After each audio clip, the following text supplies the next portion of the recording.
La Revolución de Mayo fue el primer grito de un país que comenzaba a soñarse. En 1810, mientras el ejército auxiliar del norte avanzaba, la Argentina no podía existir ni en la imaginación del más optimista de los revolucionarios. Los símbolos que hoy nos unen estaban por crearse y los relatos que nos contaron por escribirse. El avance de los patriotas hacia el Alto Perú inauguró un periodo de combates que transformó al norte del país en un gran campo de batalla. No olvidemos de que el primer grito de libertad se da en Capital Federal el 25 de mayo de 1810. Pero después de ello había que defenderlo al primer grito de libertad. ¿Y dónde? Especialmente aquí, en la frontera.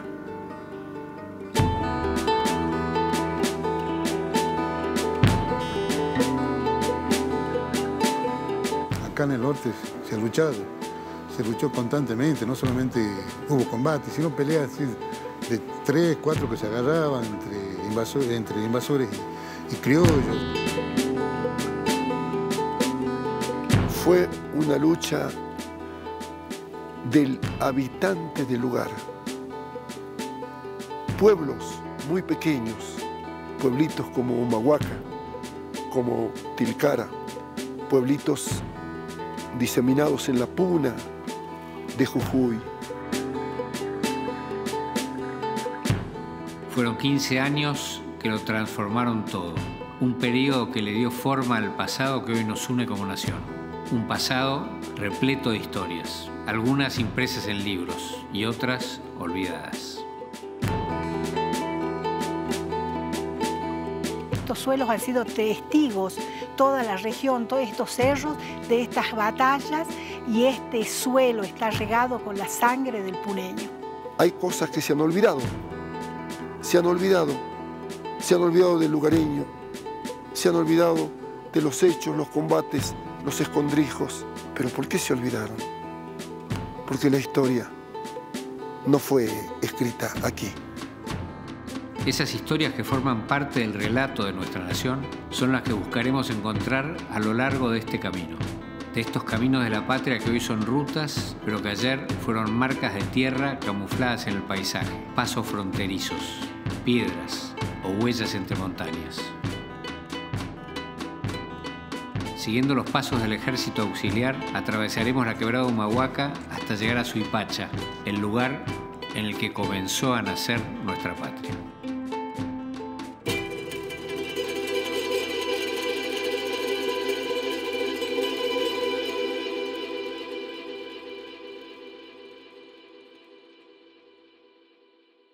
El Ejército Auxiliar del Perú, que se termina llamando así, nace con la Revolución de Mayo. La primera tarea que le va a tocar a esa junta es armar una expedición a los pueblos interiores. Es el mismo acto, tomar el poder y defenderlo con las armas. Y la tropa es una tropa que en este momento tiene un gran componente voluntario. Es un ejército que no tiene una organicidad muy marcada, no tiene espíritu de cuerpo, no está disciplinado. Y entonces una de las principales tareas de los jefes en el tránsito, mientras marchan al frente, es ir entrenándolos. En este primer momento, la mayoría son porteños, estos 1.150 hombres, pero a medida que el ejército avanza, va reclutando y se le van incorporando reclutas locales.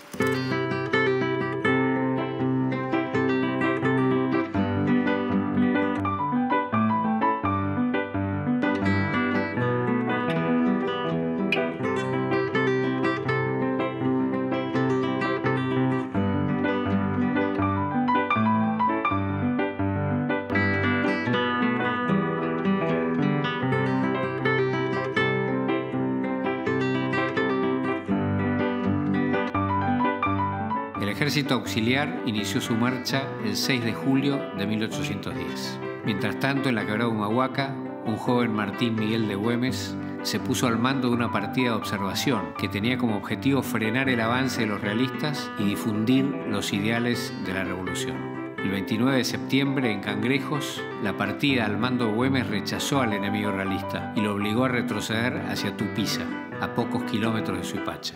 Fue en ese enfrentamiento en donde se dispararon los primeros tiros a favor de la revolución. Y fue en la quebrada justamente donde empezamos nuestra cabalgata.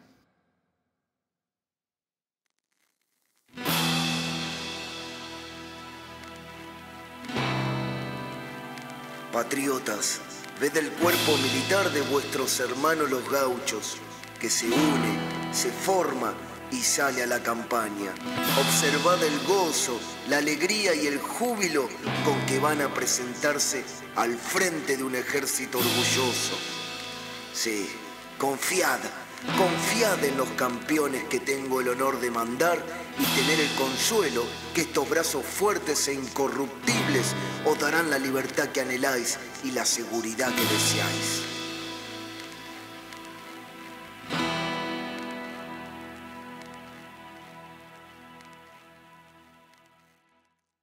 Los caminos por los que avanzó el ejército auxiliar hacia el norte eran parte de lo que se conoce como Camino Real, un extenso entramado que unía al puerto de Buenos Aires con el Alto Perú.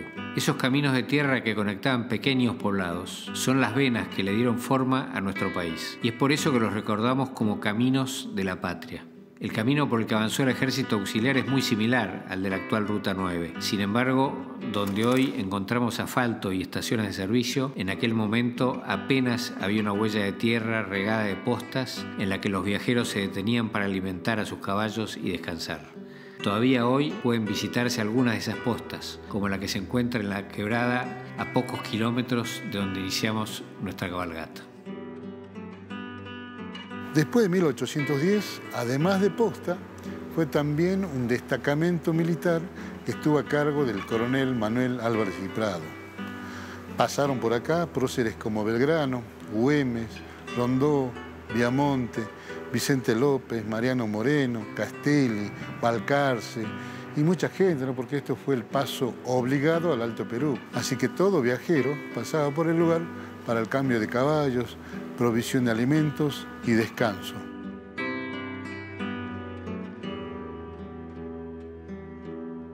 Las postas eran podría ser como una estación de servicio, porque los animales llegaban y el maestro tenía que tener pastaje para la caballada, para que se alimenten. Y la posta también fue ocupada por realistas, porque de acuerdo a quién manejaba la situación en el lugar, venían los realistas y se tomaban, digamos. También tenemos otro árbol que está afuera que se llama yapam. Es un añoso yapam que tiene también más de 350 años, que su vaina es muy parecida al algarrobo y la flor es amarilla y perfumada como el aromo. Yapam. Otro testigo de nuestra historia.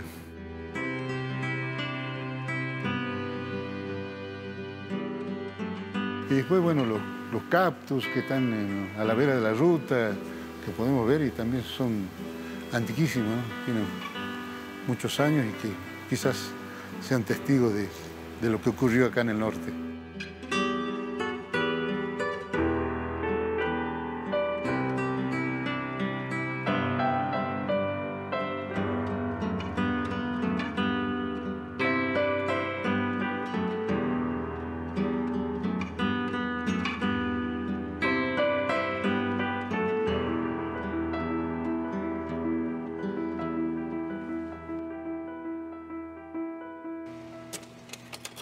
Mientras en el norte Güemes frenaba a los realistas, al pasar por Córdoba, el ejército auxiliar tomó prisionero al ex virrey Liniers y por orden de la Junta Militar lo fusilaron.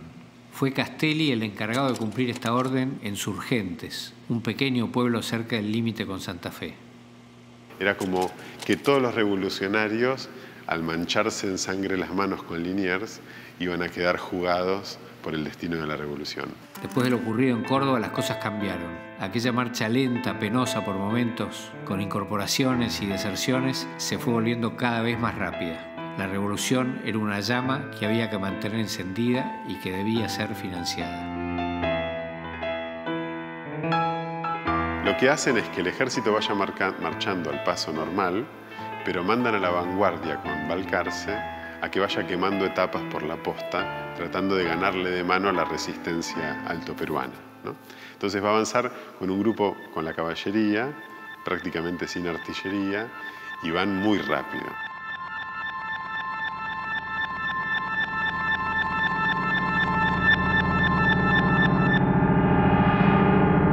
Y en ese avance, a medida que se adentraba en el norte, el ejército auxiliar se transformaba.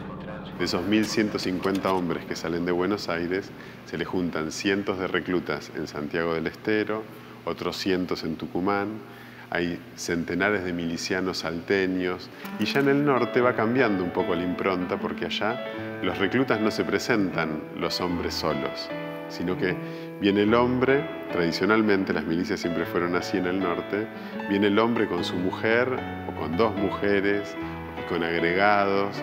Entonces el ejército va armando una especie de pueblo, se va transformando en una especie de pueblo en armas. Sí, a lo largo de toda la guerra de la independencia, los ejércitos tienen una impronta femenina muy fuerte, y en algunos ejércitos incluso hay más mujeres que hombres. Van alrededor del ejército juntando suministros, juntando información, viendo si hay espías enemigos. Las mujeres van a tener un rol destacado en general cuidando a los soldados heridos, arreglándoles los uniformes. Después de las batallas, en general, son ellas las que recorren el campo de batalla recuperando lo que es útil. Es decir, son una parte integral absolutamente de lo que es la vida militar del Río de la Plata, ni que hablar del Alto Perú, donde esto es todavía más fuerte.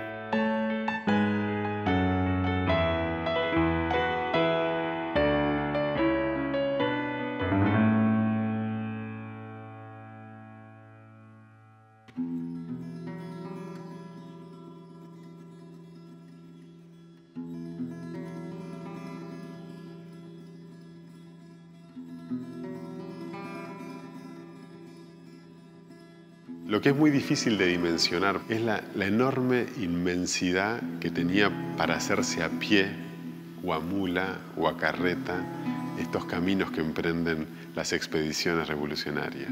Era una locura pretender hacer marchar un ejército de Buenos Aires a Lima, ¿sí?, para conquistarla, y tener que atravesar todos esos territorios.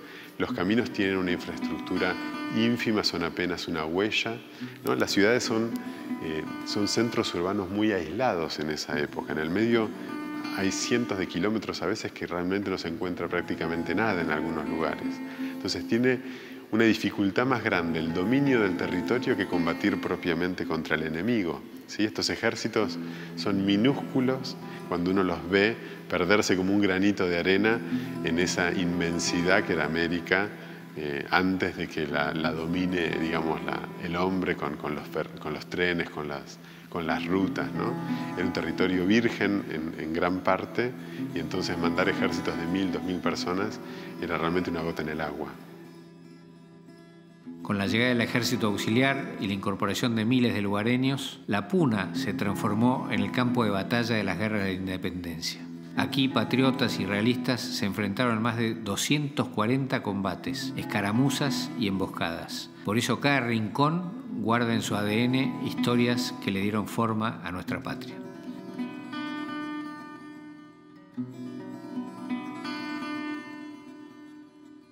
Acá nuestros héroes eran el escudo que frenaba el avance realista, que tenía como propósito llegar a Buenos Aires para recuperar el último baluarte que quedaba de la corona española que había perdido. Ya habían recuperado Venezuela, venían recuperando, y le quedaba esto, nada más, esto, el vestigio de rebelión que intentaban recuperar. Así que le debemos mucho a este suelo, el país le debe mucho, la historia le debe mucho, y se trata de recuperar esto. Estamos en una tierra bendecida, una tierra histórica, una tierra mágica, que no se puede desaprovechar la oportunidad de conocerla.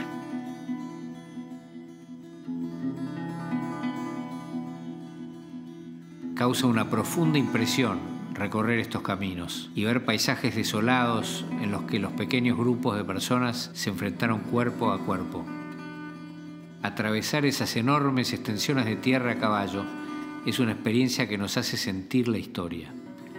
Hay que imaginar esas aventuras en las que está en juego la vida, en las que se luchaba por un país. Ver los cerros que quizás miró Güemes, pasar con nuestros caballos por donde pasaron los anónimos patriotas. Es una experiencia que nos acerca a nuestros orígenes. Ver esta tierra es sentir nuestra patria.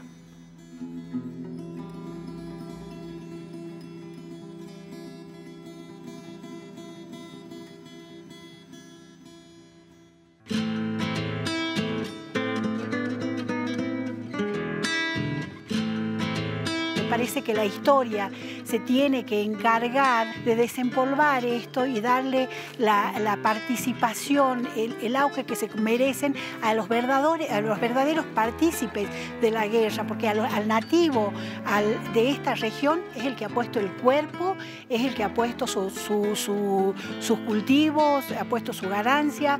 Nombres ignorados: Sargento Gómez, Diego Cala en La Puna. Y así como ellos, pero muchos, cientos, miles de nombres perdidos en cada rincón de la quebrada. Estos héroes anónimos que lucharon durante 15 años fueron muchas veces olvidados por la historia. Sin embargo, en Humahuaca, en el corazón mismo de la quebrada, hay un monumento que le recuerda a cada visitante quiénes fueron los héroes que entregaron sus vidas por un país que no llegaron a conocer. El conocedor, el habitante, el morador de estos lugares, ¿cómo no va a poder vencer al enemigo que no conocía nada de esto? Y eso está representado en esa hermosa obra de don Ernesto Soto Avendaño, el Monumento a la Independencia. La representación en figuras, en esculturas que muestran al hombre fuerte, caminador, corredor, ágil, musculoso, conocedor de cada recoveco, y es la ventaja que tenía para ganarle al enemigo. Del hombre que vive en esta zona, que dio su vida, que perdió su vida, pero en aras de la libertad de un país que hoy los argentinos podemos con mucho orgullo decir, y con mayúsculas, somos argentinos.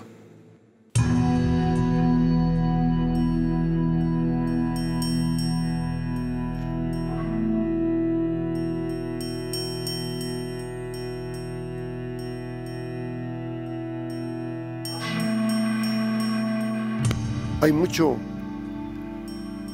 mucho de relación del hombre que habita estos lugares, de su tierra, con el sentimiento patriótico que tiene.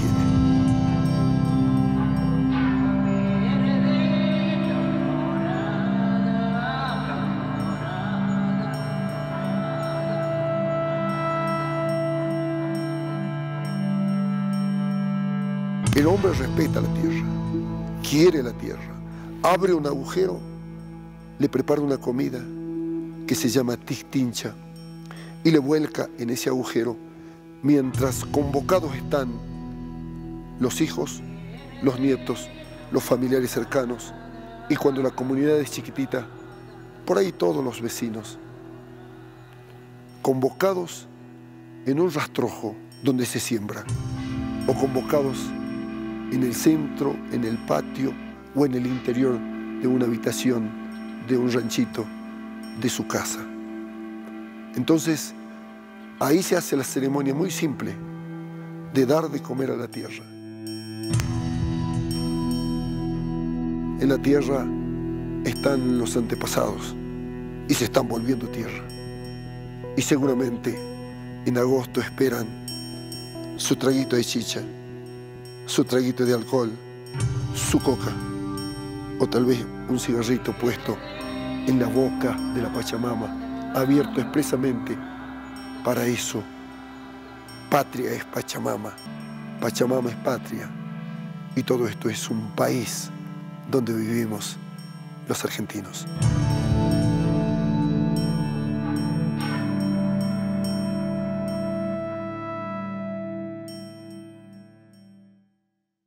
En esa inmensa puna, cada pueblo vio pasar a patriotas y realistas. En las calles de tierra dejaron sus huellas los caballos y los soldados pisaron muchas de las mismas piedras que ahora pisamos. Yavi, a pocos kilómetros de La Quiaca, era la puerta de entrada al Alto Perú. Por aquí pasaron el Ejército Auxiliar del Norte, muchos de los héroes anónimos de la independencia y también figuras como Belgrano, Güemes, Pueyrredón, Castelli y Balcarce.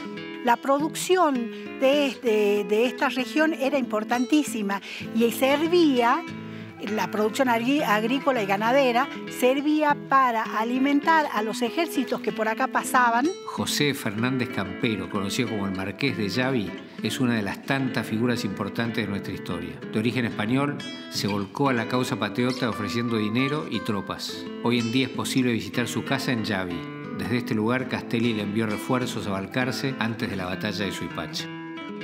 Este marqués es el único que se vuelca a la causa patriota. Estuvo peleando a favor de los realistas, pero después se vuelca en favor de Güemes. El Marqués de Yavi no solo colaboró con dinero, su entrega fue absoluta, hasta el punto de perder la vida. En noviembre de 1816, Campero se encontraba en Yavi cuando las fuerzas realistas atacaron por la mañana y lo capturaron. Yendo para el lado oeste vendría a ser, si tenemos como punto de referencia el norte, es apresado porque cae del caballo, iba sin cabalgadura, sino que iba en pelos, es tomado prisionero. También Diego Cala, que era un oficial nativo, Diego Cala es fusilado inmediatamente en la plaza. El Marqués Campero y muchos son tomados prisioneros y son llevados hacia Potosí por este camino. Por este camino emprenden el exilio, el sufrimiento hacia Potosí, caminando, sufriendo penurias, muchos van muriendo en el camino. Marqués Campero de allí es trasladado hacia Centroamérica. Dicen que se le iba a perdonar, se iba a retratar nuevamente su causa, pero al enterarse de que él desde Perú auxiliaba todavía con fondos a San Martín mientras él estaba en Mendoza, hace que el gobierno, la corona española se enoje y lo lleven, donde muere en Jamaica, y ahí sí quedan sus restos.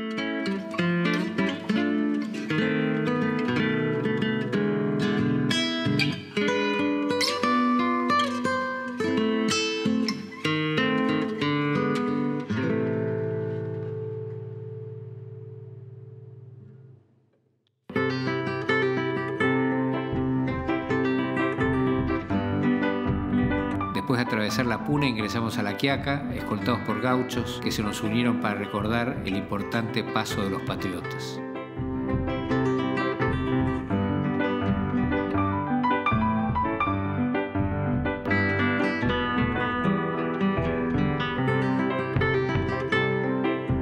Fue en este lugar que Balcarce organizó sus tropas antes de ingresar al Alto Perú. Pero en aquel momento La Quiaca no era una ciudad de frontera. En 1810 no existían las divisiones que hoy separan a Bolivia y Argentina. Y si vemos hacia el norte, tenemos nosotros lo que es el río La Quiaca, que con correr el tiempo querían hacerle un límite que tenemos nosotros, tanto del lado argentino y boliviano, y buscaron cómo nosotros tenemos que lograr esa división que tenía que ser de un lado argentino y el lado boliviano. Entonces, recorriendo la zona, encuentran un río que hoy en día se le conoce como el río La Quiaca, y ese río nos separa a nosotros del lado argentino, y para el lado sur, perdón, para el lado norte queda el lado boliviano.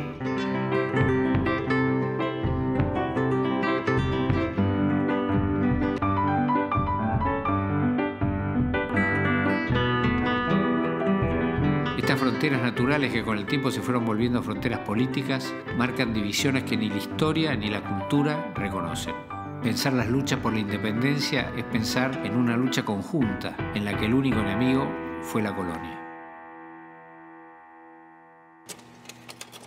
Esta va a ser la primera gran campaña de una muy larga guerra que se termina llamando de independencia, que se termina entendiendo como una guerra de independencia, pero que al principio es una guerra civil al interior de la nación española, ¿sí? No, en 1810 no hay argentinos, no hay peruanos, no hay bolivianos. Las familias se dividen, las ciudades se dividen, cada pueblo se tiene que declarar a favor o en contra de la revolución, que realmente es una guerra revolucionaria. No son dos ejércitos profesionales que chocan en una batalla y deciden todo, sino que se pelea con otros medios, se pelea en todo el territorio, se pelea en la retaguardia. Entonces se va armando una lucha muy compleja, muy intricada, de la cual es muy fácil entrar, pero después es terriblemente difícil de salir. Con la llegada del ejército auxiliar a la quebrada y mientras se seguían incorporando milicianos, la vanguardia al mando de Güemes avanzó en dirección a Cotagaita, en donde se produciría el primer combate contra las fuerzas realistas. No pasa demasiado. Lo que sabemos es que están unas 4 horas intercambiando fuego, supongo que a una cierta distancia. No hay muchos muertos y se terminan retirando cuando se les agotan las municiones.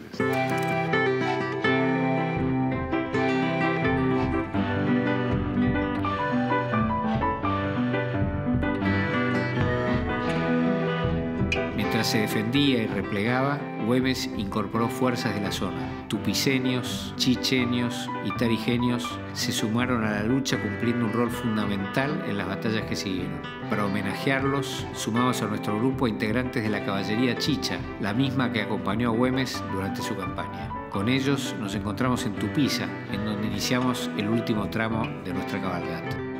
Pero antes había que atravesar un camino lleno de dificultades.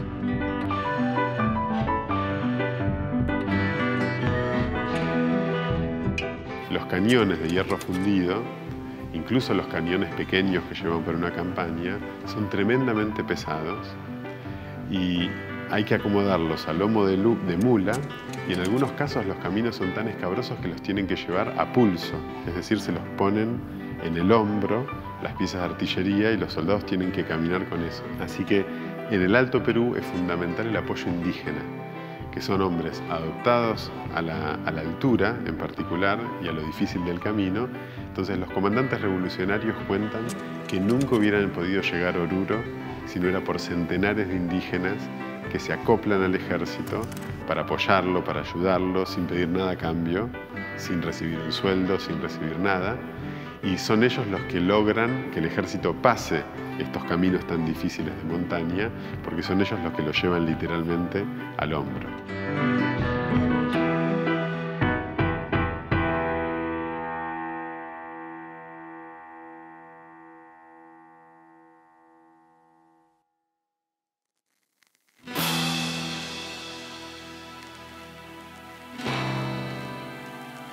Yo no tengo más que gauchos honrados y valientes. No son asesinos, sino de los tiranos que quieren esclavizarnos.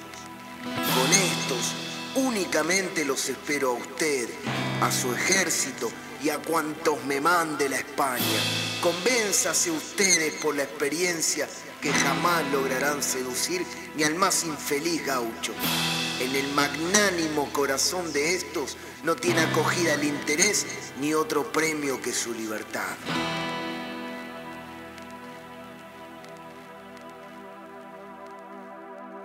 El 6 de noviembre de 1810, Balcarce, Güemes y el resto de los patriotas llegaron a Nazareno y allí se quedaron.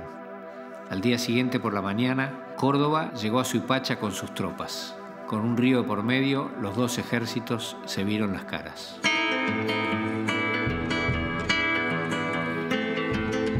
Y hay una espera angustiosa, ¿no?, de 3 horas en que están las fuerzas frente a frente y no pasa nada.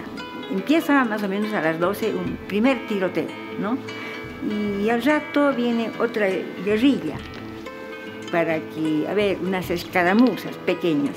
Y así estamos, en que el uno ataca y el otro avanza otro poquito, otra vez van. Es una guerra de guerrilla. Fue a las 5 de la tarde del 7 de noviembre de 1810 que patriotas y realistas se enfrentaron por primera vez en una batalla. Aquel fue el momento en que nuestra independencia se transformó en algo más que un sueño. La Las fuerzas, al mando de Balcarce, retrocedieron por una quebrada y los realistas confiados los persiguieron. Lo que no se imaginaban era que detrás de los montes había cientos de tropas dispuestas a emboscarlos. 15 minutos duró el combate. Los realistas quedaron atrapados y sin poder reaccionar se dieron a la fuga. Fueron 15 minutos de intensos enfrentamientos que concluyeron con la victoria de Suipacha.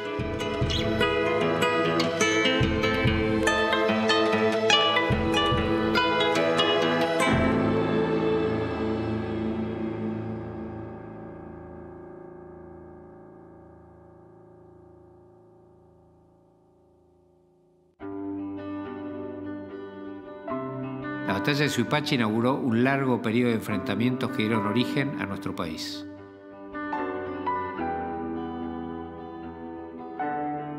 El haber aglutinado a todas aquellas personas que tenían el mismo deseo de libertad, el mismo deseo de emancipación, en una batalla donde lucharon codo a codo, consiguiendo la primera victoria que determinó por primera vez el destino de los pueblos de América. Eso es lo que es Suipacha.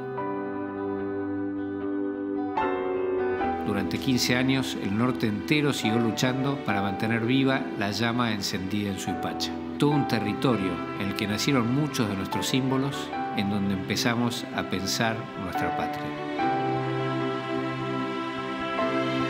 La patria es este inmenso suelo tan variado, tan rico, que nos alberga.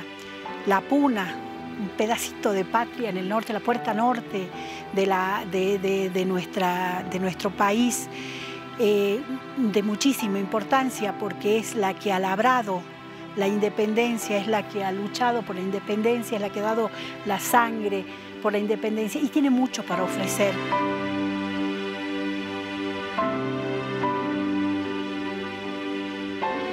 Suipacha fue la primera historia de muchas otras que pintan de celeste y blanco nuestra bandera, que escribieron la letra de nuestro himno, que nos empezaron a unir como nación.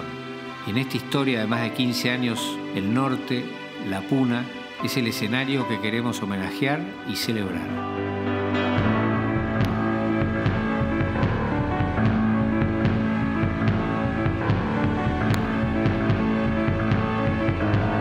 Fue aquí donde se entregó la vida.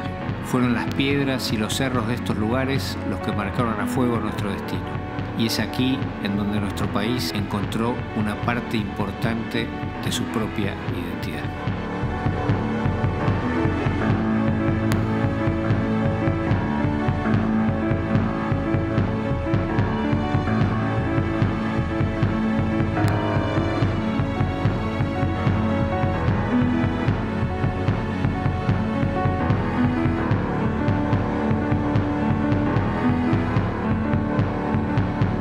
Esto es bondad, es paz, es tranquilidad, es hermosura, es una belleza imponente. Yo creo que acá está Dios.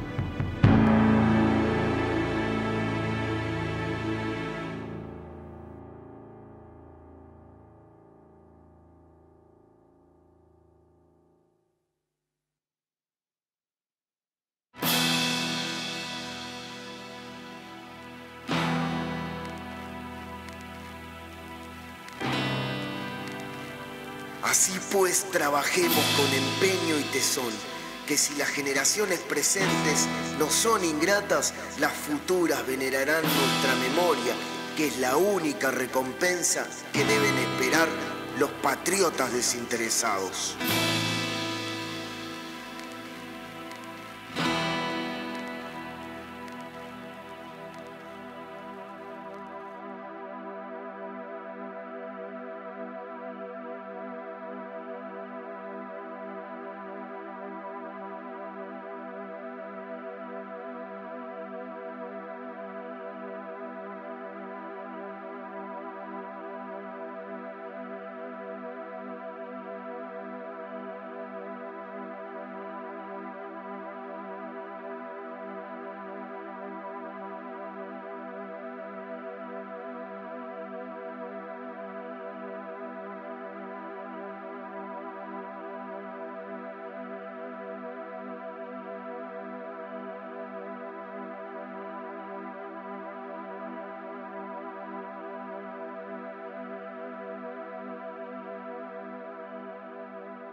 Aún siento el tañir de las campanas, golpeteando la apacheta de las abras, con el grito centenario de los cactus, cuesta arriba, runas cascas, patapilas, con garrotes y con lanzas.